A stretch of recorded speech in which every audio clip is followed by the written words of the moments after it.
ওই বেলাল এত সুন্দর করে নবীজির মহব্বত অর্জন করেছেন। বিশ্ব নবীকে ডাক দেয়া বলেন, নবীজি গো, মসজিদের মধ্যে কেউ নাই, কিন্তু গুনগুন গুনগুন গুনগুন করে ক্রন্দন শুনতে পাওয়া যায়। আল্লাহর নবী বলেন, বেলাল রে, তুমি কি দেখতে পেয়েছো কে কাঁদে রে বেলাল? হযরত বেলাল বলেন, জি নবীজি গো, আমি কাউকে দেখতে পাই নাই, শুধু কান্নার আওয়াজটা শুনতে পেলাম। আল্লাহর নবী হযরত উমর ফারুক রাদিয়াল্লাহু তাআলা আনহুকে ডাক দেয়া বলেন, উমর, তুমি সুন্দর করে যাও, মসজিদের মধ্যে কে কাঁদে তুমি তাকে ধরে নিয়ে আসো। হযরত উমর মসজিদের এদিক ওদিক খুঁজলেন, কাউকে খুঁজে পেলেন না, শুধু হযরত উমর কান্নার আওয়াজটা শুনতে পেলেন। আল্লাহ নবীকে বলেন, ও নবীজি, আল্লাহ নামের কসম করে বলি, মসজিদের মধ্যে আনাচে কানাচে কাউকে খুঁজে পেলাম না, কিন্তু কান্নার আওয়াজটা শুনতে পেলাম। আল্লাহ রাব্বুল আলামিনের নবী বলেন, ঠিক আছে আমি যাই। নবীজি কেমন দয়াল নবী, নবীজি কেমন জ্ঞানী নবী ছিলেন। উনি মসজিদের মধ্যে যাওয়ার পরে কোনো জায়গাতে উনি দাঁড়ালেন না, একেবারে কান্নার আওয়াজ শোনার পরে ওই খাজুরের মরা গাছটাতে যেমনি হা দিয়ে দিলেন, সঙ্গে সঙ্গে কান্নার আওয়াজ বন্ধ হয়ে গেল। আল্লাহর নবী বলেন, ও গাছ, কি ব্যাপার, তুমি কেন কাঁদতেছ রে গাছ? গাছের জবান খুলে গেল। আল্লাহ রাব্বুল আলামিনের নবীকে বলেন, নবীজি গো, আপনি প্রতিদিন আমার গায়ে হিলান দিয়ে দিয়ে আপনি যখন খুতবা দেন, আমার মনের দিকে আমি এত বড় খুশি হই। আমার মনের কথা যে আমি আল্লাহ রাব্বুল আলামিনের কাছে জোর করে বলবো, গো আল্লাহ, দুনিয়াতে তোমার নবী যতদিন খুতবা দিয়েছে, আমি মরা খাজুরের গাছে হিলান দিয়ে খুতবা দিয়েছে, মনের দিকে ধন্য হয়েছিলাম, কিন্তু গতকালকে আপনি আমাকে ফেলে দিয়েছেন, এই জন্য আমার কলিজাটা ফেটে চৈচির হয়ে যায়। আল্লাহ নবী বলেন, ও গাছ, আমি তোমার জন্য আল্লাহর দরবারে দোয়া করব।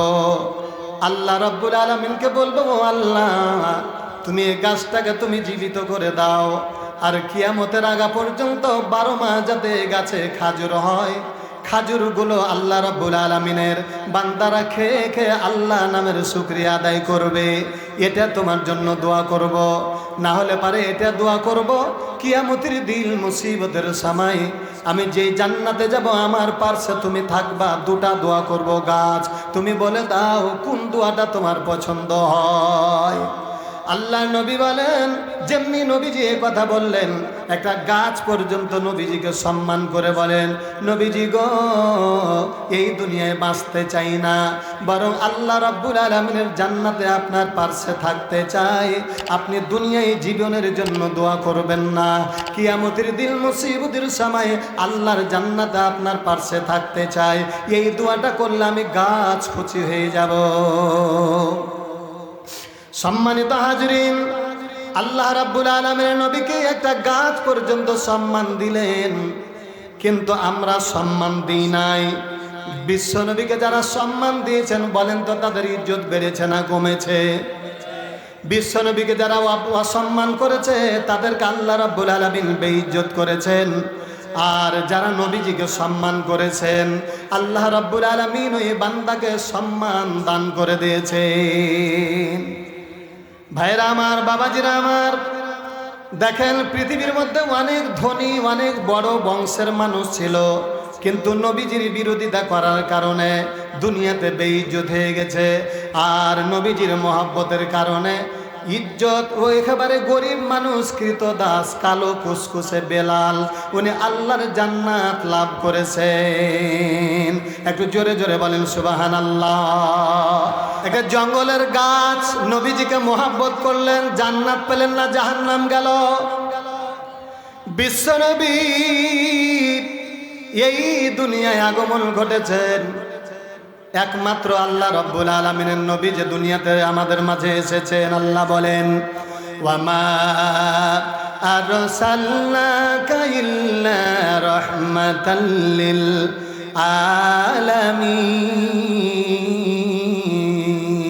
আলামিন। शुद्ध है जो दास्त रहमतल लिल आलमीन मस्जिदे यो सदा हमारो यही जानी जुमला दाना अना हमी गुफ्ता हमी हस्त दाना रहमतल लिल आलमीन। भाईरा आमार बाबाजीरा आमार আল্লাহ রাব্বুল আলামিন গোটা বিশাল পৃথিবীতে আমাদের মাঝে রহমত স্বরূপ প্রেরণ করেছেন তার হাবিবকে। দেখেন কেমন রহমত, উনি দুনিয়ার মানুষকে আল্লাহ রাব্বুল আলামিনের জান্নাত দিয়ে যাওয়ার জন্য কালেমার দাওয়াত দিয়েছেন। এই কালিমা যারা গ্রহণ করেছেন আল্লাহ রাব্বুল আলামিন তাদেরকে জান্নাত দান করেছেন। আল্লাহর নবীর একজন চাচা, তার নাম হলো আবু লাহাব। আবু লাহাবের ব্যাপারে বলা হয়েছে তৎকালীন যতগুলো যুবক ছিল আবু লাহাব সবচেয়ে সুন্দর চেহারা। আবু লাহাব মানে হলো অগ্নিশিখার বাবা। মানুষের মধ্যে যদি কাউরি চেহারা সুন্দর হয় তাহলে বলবে ছেলেটা কত সুন্দর রে। আগুন, আগুন বলে না? আগুনের চেহারা লাল না কালো বলেন তো দেখি? লাল টকটকে। আবু লাহাবের চেহারাটা ছিল লাল টকটকে। বংশমর্যাদার দিকে যদি দেখা যায় তাহলে পরে উনি বিশ্ব নবীর বংশের লোক, হাসেমি গোত্রের লোক। এবার যদি ধনির দিকে দেখা যায় তাহলে পরে মক্কার মধ্যে যে ধনী বংশটা রয়েছে তার মধ্যে উনি একজন ব্যক্তি। চতুর্দিকে তার এত বড় সম্মান ইজ্জত, কিন্তু একমাত্র কোরআনের বিরোধিতা করার কারণে আল্লাহ রাব্বুল আলামিন বলেন তাব্বাত ইয়াদা আবি লাহাবি ওয়া তাব। আল্লাহ রাব্বুল আলামিন বলেন হে আবু লাহাব, তোমার দুইখানা হাত ধ্বংস হোক, তোমার ধন দৌলত, তোমার সন্তান সন্ততি, জমি জায়গা কোনো কাজে আসবে না, বরং এইগুলোতে তোমাকে জাহান্নামের আগুন থেকে বাঁচাতে পারবে না। তার ব্যবহারের কারণে, তার চরিত্রের কারণে। জোরে বলেন ঠিক না বিঠিক? তাহলে এত সুন্দর চেহারা, যেই চেহারা আগুনের মতো জ্বলতো, ওই চেহারা ব্যবহারের কারণে জাহান্নামের আগুনে পড়ল। আর হযরতে বেলাল কালো কুসকুসে, দাঁতগুলো বড়। এই বেলাল আল্লাহ রাব্বুল আলামিনের জমিনে ইসলাম যখন গ্রহণ করে নিলেন, ইসলাম গ্রহণ করে নিলেন, উমাইয়া বিন খালদ তাকে অত্যন্ত নির্যাতন শুরু করে দিল। পিটুনি দিতে শুরু করলো, এমন পিটুনি দিতে শুরু করলো, চাবুকের বাড়ি বাড়ি পিটতে পিটতে বেলালের পিঠের চামড়া তুলে ফেলল। এই কষ্টের কারণে হযরত বেলাল রাদিয়াল্লাহু তাআলা আনহু এত কষ্ট সহ্য করার পরেও তার জবান থেকে মহান আল্লাহ রাব্বুল আলামিনের নামটা একটা সেকেন্ড পর্যন্ত দূরে হয় নাই। তার জবান থেকে শুধু বলতো আল্লাহু আহাদ, আল্লাহু আহাদ, লা ইলাহা ইল্লাল্লাহ।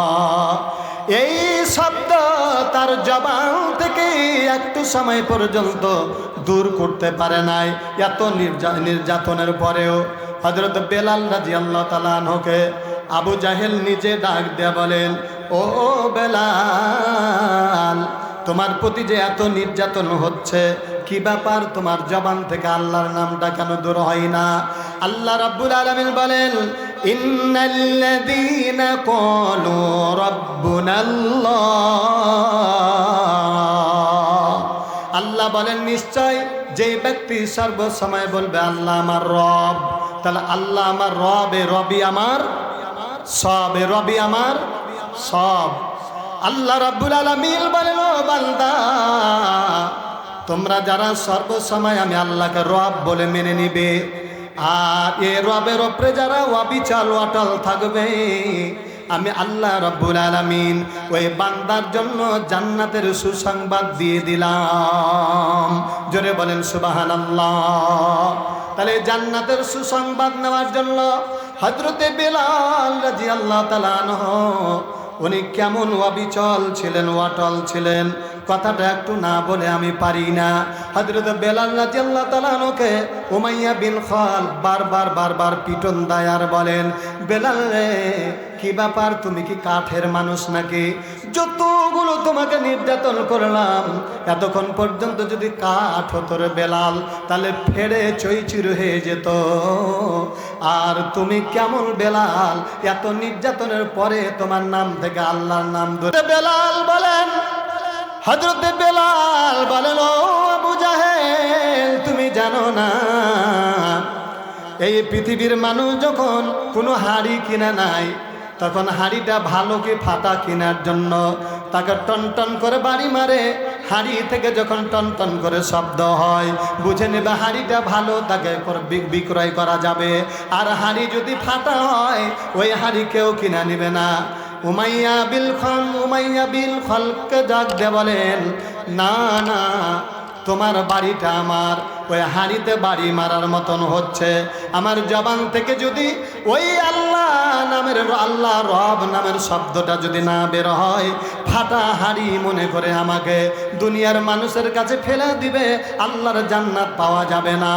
আর আল্লাহ রাব্বুল আলামিনের নামের উপরে আমি অবিচল আছি, অটল আছি। এই জন্য আমার আল্লাহ রাব্বুল আলামিনের কাছে, আমি আল্লাহর কাছে ভালো হাড়ির মতো আমি প্রিয় মুসলমান হিসাবে আল্লাহর কাছে বিক্রি হতে চাই।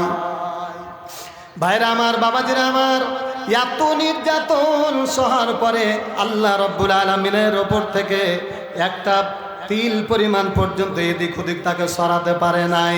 আল্লাহ রাব্বুল আলামিনের নবী বলেন, ওরে আমার সাহাবীরা রে, তোমরা কি কেউ আমার বেলালের ব্যবস্থা করে দিতে পারবে? হযরতে বেলালের এই দৃশ্য দেখার পরে বিশ্ব নবীর চোখ দিয়ে ঝরঝর করে পানি পড়তে লেগেছে। হযরতে আবু বকর রাদিয়াল্লাহু তাআলা আনহু ডাক দিয়ে বলেন, ওরে উমাইয়া বিল খালদ, তুমি কি বেলালকে বিক্রি করবে? বলা, হ্যাঁ, পয়সা থাকলে তুমি বেলালকে নিয়ে যাও। হযরত বেলালকে কিনে নিয়ে নিলেন। কিনে নেওয়ার পরে বিশ্ব নবীর কাছে ডাক দেয়া বলেন, নবীজি গো, আপনি যেই বেলালকে ভালোবাসেন, বেলাল আপনার জন্য জীবন দিয়ে দিল, ওই বেলালকে আমি কিনে নিলাম গো নবীজি, আমি এই বেলালকে আপনাকে দান করে দিলাম। আল্লাহ রাব্বুল আলামিনের নবী যেই বেলালকে ভালোবাসলেন, ওই বেলালকে এখন পেয়ে গেলেন। বলেন তো নবী খুশি হবে না নারাজ হবে? বিশ্ব নবী বেলালের উপরে খুশি হইয়া বিশ্ব নবী বলেন, ও বেলাল, তুমি আজকে পরীক্ষাতে পাস করেছো, পরীক্ষাতে যদি পাস করা যায়, বলেন তো চাকরি পাওয়া যাবে কিনা? বিশ্ব নবীর কাছে, আল্লাহ রাব্বুল আলামিনের কাছে হযরত বেলাল রাদিয়াল্লাহু তাআলা আনহু পরীক্ষায় পাস করে নিলেন। পরীক্ষা পাস করার জন্য আল্লাহ রাব্বুল আলামিন তাকে যে জান্নাতটা দিয়ে দিলেন, এই পৃথিবীর মধ্যে সবচেয়ে দামি একটা জায়গা, যেই জায়গাটার নাম হলো মসজিদুন নববী। জোরে বলেন, কোন জায়গা? এই মসজিদুন নববী, যেই মসজিদের ইমাম স্বয়ং আল্লাহ রাব্বুল আলামিনের নবী বিশ্ব নবী বলেন, ওরে আমার সাহাবীরা, তোমরা ভালো করে জেনে রাখো, আল্লাহ রাব্বুল আলামিনের পরীক্ষায় পাস করার জন্য আমি আল্লাহ রাব্বুল আলামিনের বান্দা হযরত বেলালকে আজকে দুনিয়ার সাধারণ জায়গাতে নয়, আমি যেই মসজিদের ইমাম, ওই মসজিদের মুয়াজ্জিনের চাকরি আমি আল্লাহর নবী তাকে দান করে দিলাম। তাহলে বারে দেখেন ইজ্জতের মালিকটা কে? আর একটু জোরে বলেন তো, এত বড় ইজ্জত, এত বড় সম্মান আল্লাহ রাব্বুল আলামিনের নবী বিশ্ব নবী। দেখেন নবীজিকে মহব্বতের জন্য হযরত বেলাল রাদিয়াল্লাহু তাআলা এত কালো কুসকুসে, দাঁতগুলো বড়, চোখগুলো বড়, উনি তো কৃতদাস একজন গরিব মানুষ, তারপরে এ দুনিয়ায় আল্লাহ তার সম্মান বাড়িয়ে দিয়েছেন। কেন সম্মান বাড়ালছেন বলেন তো দেখি? নবীজির মহব্বতের জন্য। আজকে দেখেন নবীজির মহব্বতের জন্য গাছ পর্যন্ত জান্নাতে গেল, নবীজির মহব্বতের জন্য কালো বেলাল জান্নাতে যেতে পারলো। আর নবীজির বিরোধিতা করার জন্য আবুল আহাব এত চেহারা সুন্দর, এত বড় বংশের লোক, তারপরেও কিন্তু জান্নাত যেতে পারলো না। আপনারা বলেন তো দেখি, আজকে আল্লাহ রাব্বুল আলামিনের জমিনে আমরা যারা উপস্থিত রয়েছি, আল্লাহর যদি জান্নাত নিতে চাওয়া যায়, বলেন তো দেখি কার অনুসরণ করা লাগবে? আল্লাহর নবীর। কথা বলেন ঠিক না ঠিক? নবীজির অনুসরণ করতে, নবীজিকে মহব্বত করতে কি রাজি আছেন আপনারা? নারায়ে তাকবীর, আল কোরআনের আলো, নারায়ে তাকবীর। তাহলে পরে আপনারা খুশি আছেন না? জান্নাতের বাগান, নবীজির মহব্বত করতে আপনারা রাজি আছেন? তাহলে পরে দেখেন আল্লাহ রাব্বুল আলামিন বলেন, বান্দা, কোন ব্যক্তি যদি আমি আল্লাহর ভালোবাসা পেতে চাই, আপনার জন্য ইত্তেবা করে, অনুসরণ করে, জীবন দিয়ে আল্লাহ রাব্বুল আলামিনকে নবীর সাহাবীরা কেমন মহব্বত করেছেন। বিশ্ব নবী জনাবে মুহাম্মদুর রাসূলুল্লাহ, একবার জোরে বলি সাল্লাল্লাহু আলাইহি ওয়াসাল্লাম।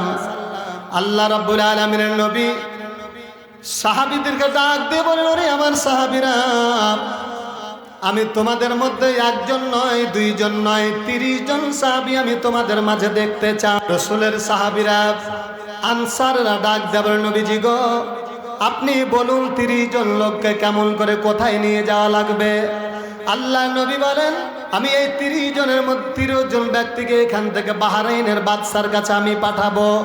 আমার আল্লাহ রাব্বুল আলামিনের দ্বীনের দাওয়াত দেওয়ার জন্য, কালেমার দাওয়াত দেওয়ার জন্য আমি পাঠাতে চাই। নবীজির সাহাবী একজন দুইজন করতে করতে করতে করতে 30 জন রাসূলের সাহাবী দাঁড়িয়ে গেলেন। সাহাবীদের মধ্যে একজন সাহাবীর নাম হলো হযরত আবু সাঈদ রাদিয়াল্লাহু তাআলা আনহু। কি নাম বললাম? আবু সাঈদ রাদিয়াল্লাহু তাআলা আনহু একজন সাহাবী। আল্লাহ নবী বলেন, ও আমার সাহাবীরা রে, তোমরা 30 জন আপন আপন বাড়ির দিকে যাও, কারণ আমি জানি ওই বাহরাইনের বাদশার কাছে যখন কালেমার দাওয়াতটা পৌঁছে যাবে, এত তার স্বভাব খারাপ, ইসলামের কথা শুনলে তার গায়ে আগুন জ্বলে যায়। ইসলামের শত্রু না বন্ধু? ইসলামের শত্রু কালেমার কথা শুনলে গায়ে আগুন জ্বলে যাবে, একজনকেও ফিরে আসতে দিবে না। তোমরা যাও, বাড়ির দিকে যাও, যাওয়ার পরে মাপ নিয়ে নিবে বিবিদের কাছে। হযরত আবু সাঈদ রাদিয়াল্লাহু তাআলা আনহু ডাক দিয়ে বলেন, নবীজি গো, আমার বাড়িতে মাত্র 2 জন মানুষ, একটা আমার বিবি, আমার একটা মা। এই 2 জন ছাড়া দুনিয়াতে কেউ নাই। আল্লাহ রাব্বুল আলামিনের নবী বলেন, যাও তোমার মার কাছে মাপ নিয়ে আসো, তোমার বিবির কাছেও তুমি মাপ নিয়ে আসো।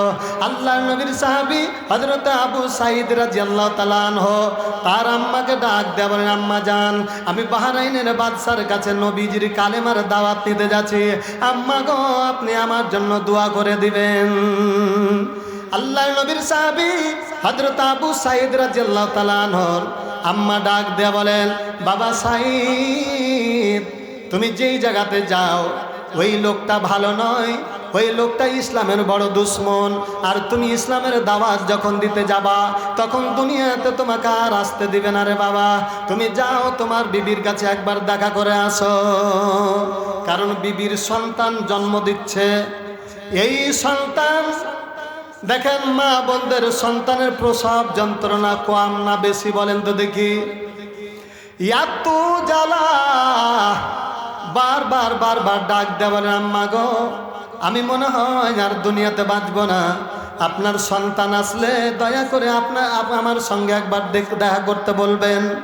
আর হযরত আবু সাঈদ রাদিয়াল্লাহু তাআলা আনহুকে যখন খবরটা দেওয়া হলো, আবু সাঈদ বলেন, না, আমি আমার বিবির কাছে যদি এখন দেখা করি, তাহলে ওই দৃশ্য দেখে আমি বিবির মহাব্বতে পড়ে যাব, সন্তানের মহাব্বতে পড়ে যাব, আমি আমার আল্লাহর জান্নাত যেতে দেরি হয়ে যাবে গো মা। এই জান্নাতের জন্য ঘোড়ার উপরে চড়ে গেছেন, ঘোড়া থেকে চড়ে মাত্র কয় ধাপ যেমনি চলে গেছে, সঙ্গে সঙ্গে পিছন দিক থেকে সন্তানের প্যাঁ প্যাঁ শব্দটা শুনতে পেয়েছে। এবারে শব্দটা শোনার পরে ওই সন্তানটাকে তার মা সুন্দর করে ধরার পরে বলছে, বাবা আবু সাইদ, তুমি পিছনের দিকে একটু নজর করে দেখো। পিছনের দিকে নজর করে দেখে একটা ছোট্ট বাচ্চা তার মা ধরে নিয়ে আছে। ধরে নেওয়ার পরে বলে, বাবা রে, তোমার অনেক দিন পরে যে সন্তানটা দুনিয়াতে এসেছে, একবার সন্তানটাকে কোলে নাও, কিয়ামতের দিন মুসিবতের সময় যাতে তুমি চিনতে পারো রে বাবা, এটা সন্তান তোমার হয়েছে। ওই সন্তানের বাবা আল্লাহ রাব্বুল আলামিনের জান্নাতের জন্য কেমন পাগল, এত পাগল হয়ে গেছে। আল্লাহ রাব্বুল আলামিনের বান্দা তার মাকে ডাক দিয়ে বলে, মা গো, এখন যদি আমি ওই সন্তানের দিকে যাই, সন্তানের মহব্বতে আমার আল্লাহর জান্নাত দেরি হয়ে যাবে। ও গো মা, আমি দুনিয়া থেকে যদি চলে যাই, কিয়ামতের দিন মুসিবতের সময় দোয়া করে দিও যাতে আমার এই সন্তানের সাথে আল্লাহর জান্নাতে দেখা হয়। একটু জোরে জোরে বলেন সুবহানাল্লাহ। দেখেন, এই জান্নাতের জন্য রাসূলের সাহাবীরা নিজের সন্তানের মায়া করলো না, বিবির মায়া করলো না, মায়ের মায়া করলো না। এর বিনিময়ে আমার আল্লাহ রাব্বুল আলামিন তাদেরকে যেটা দান করে দিয়েছেন, ওটার নাম হলো জান্নাত। ঠিক কিনা? জান্নাত দিতে আপনারা রাজি আছেন? তাহলে এই জান্নাতের জন্য দেখেন, জান্নাতের বাগান হলো, এটা একটা জান্নাতের বাগান। আর এই জান্নাতের বাগানটা সাজানো হয়েছে একটা মাদ্রাসাকে কেন্দ্র করে, নবীজির ঘরকে কেন্দ্র করে জান্নাতের বাগান সাজানো হয়েছে। রাসূলের সাহাবীরা যদি জীবন দিতে পারে, রাসূলের সাহাবীরা যদি অর্থ ধন দৌলত দিয়ে দিতে পারে, তাহলে এবার আপনারা অর্থ দিতে পারবেন কিনা? কি কথা বলেন না জেনে? পারবেন তো? আজকে প্রমাণ করিয়ে দিতে হবে যে তাহফিজুল কোরআন হাফিজিয়া মহিলা মাদ্রাসা, এই মহিলা মাদ্রাসা থেকে বিবি আয়েশার মতন, বিবি খাদিজার মতো যাতে করে আলেমা তৈরি হয়, এটা কি আপনারা চান? কারা কারা চান একটু হাতখানটা তুলে আল্লাহকে দেখান তো দেখি। জোরে বলি নারায়ে তাকবীর। এবার দেখেন, বিবি খাদিজা, যেই নবীজির ঘর, নবীজির চেহারাটা কেমন ছিল, নবীজির চরিত্রটা কেমন ছিল। বিশ্ব নবীর ঘর হলো মাদ্রাসা। এই মাদ্রাসা যদি তৈরি করা হয়, তাহলে পরে নবীজিকে মহব্বত করা হয়। এই বিশ্ব নবীর চেহারাটার দিকে দেখেন। একদা আল্লাহ রাব্বুল আলামিনের নবী, বিশ্ব নবীর বিবি আম্মা জান আয়েশা রাদিয়াল্লাহু তাআলা আনহা, রাতের অন্ধকারে, তখন তো তেল ছাড়া কোনো কারেন্ট ছিল না। আল্লাহ, আপনারা বলেন তো দেখি, বিশ্বনবীর আমলে তখন কি কারেন্ট ছিল? তখন কি দিয়ে আগুন জ্বালানো হতো? তেল দিয়ে। তো এই তেল দিয়ে আগুন জ্বালিয়ে আম্মাজান আয়েশা রাদিয়াল্লাহু তাআলা আনহা, উনি কিন্তু মানে কাঁথা সেলাই করছেন। হঠাৎ করে জ্বলতে জ্বলতে জ্বলতে তেল যখন ফুরিয়ে গেছে, একটা কথা আছে, তেল গেল ফুরিয়া বাতি যায় নিভাইয়া। তেল ফুরিয়ে গেলে বাতি জ্বলবে না, নিভাইয়ে যাবে। তো নিভিয়ে গেছে, উনি আর মানে কাঁথা সেলাই করতে পারছে না, ছুঁচটাকে খুঁজে পাই না। বড় চিন্তায় চিন্তিত হয়ে গেলেন, কিভাবে আমি ছুঁচ খুঁজে পাবো। এমনি মুহূর্তে বিশ্বনবী জনাবে মুহাম্মদুর রাসূলুল্লাহ সাল্লাল্লাহু আলাইহি ওয়াসাল্লাম, উনি ঘরের দরজায় এসে বলছেন, আয়েশা। যেমনি আয়েশা বলে ডাক দিয়েছেন, সঙ্গে সঙ্গে দরজা খোলার পরে দেখা গেছে যে ঘরের মধ্যে বাতি জ্বলে গেছে। জোরে বলা যাবে কি সুবহানাল্লাহ? আল্লাহ রাব্বুল আলামিনের নবী, বিশ্ব নবী জনাবে মুহাম্মদুর রাসূলুল্লাহ, জোরে বলি সাল্লাল্লাহু আলাইহি ওয়াসাল্লাম, আম্মা জান আয়েশা রাদিয়াল্লাহু তাআলা আনহার মুখের দিকে হাসি দেখেছেন। হাসি দেখার পরে বলেন, আয়েশা রে, কি ব্যাপার, তুমি এতক্ষণে কেন হাসতে লাগলে? আল্লাহর নবীকে ডাক দিয়ে বলেন, নবীজি গো, আমি এতক্ষণ পর্যন্ত মনের দিক দিয়ে খুব চিন্তিত ছিলাম, কেননা আমার বাতি নির্বাপিত হয়ে গেছে, তেল ফুরিয়ে গেছে, আমি চেরাগটা আমি নিভিয়ে গেছে। আমি চিন্তা করলাম কেমন করে জ্বালবো, কিন্তু আল্লাহ নামের কসম করে বলি, আপনি যখন ঘরের দরজায় এসেছেন, সঙ্গে সঙ্গে আমার ঘরে বাতি জ্বলে গেছে। সুবহানাল্লাহ। এমন এলো নবী জন্মিলেন, উম্মতি উম্মতি বলে কাঁদিলেন। আমার দয়াল নবী, কত দয়াল নবী উম্মতের জন্য। এই পৃথিবীতে বিশ্ব নবী যেদিন আসলেন সেদিন উনি আল্লাহ রাব্বুল আলামিনের জমিনে সিজদায় পড়ে, জমিনে আসার পরে মুখ দিয়ে কি যেন শব্দ বের হয়। আম্মা জান আমেনা রাদিয়াল্লাহু তাআলা আনহা বলেন, আমি আমার কলিজার টুকরার মুখের মধ্যে কানটা লাগিয়ে শুনতে পেলাম উনার জবান থেকে একটা কথা বের হচ্ছে, রব্বি হাবলি উম্মতি। এমন দয়াল নবী জন্মিলে উম্মতি উম্মতি বলে কাঁদিলেন। কত দয়াল নবী দেখেন, দুনিয়াতে যেদিন আসলেন সেদিন উম্মতের জন্য কাঁদলেন। আল্লাহ রাব্বুল আলামিনের জমিনে আল্লাহর বান্দাকে জান্নাত নিয়ে যাওয়ার জন্য এই কালিমার দাওয়াত যখন তায়েফের ময়দানে দিতে গেলেন, তায়েফের ময়দানে যখন দাওয়াতটা দিতে গেলেন, এই দাওয়াত দিতে গেলে আল্লাহ রাব্বুল আলামিনের যারা দুশমন রয়েছে তারা বিশ্ব নবীকে পাথরের আঘাত করেছেন।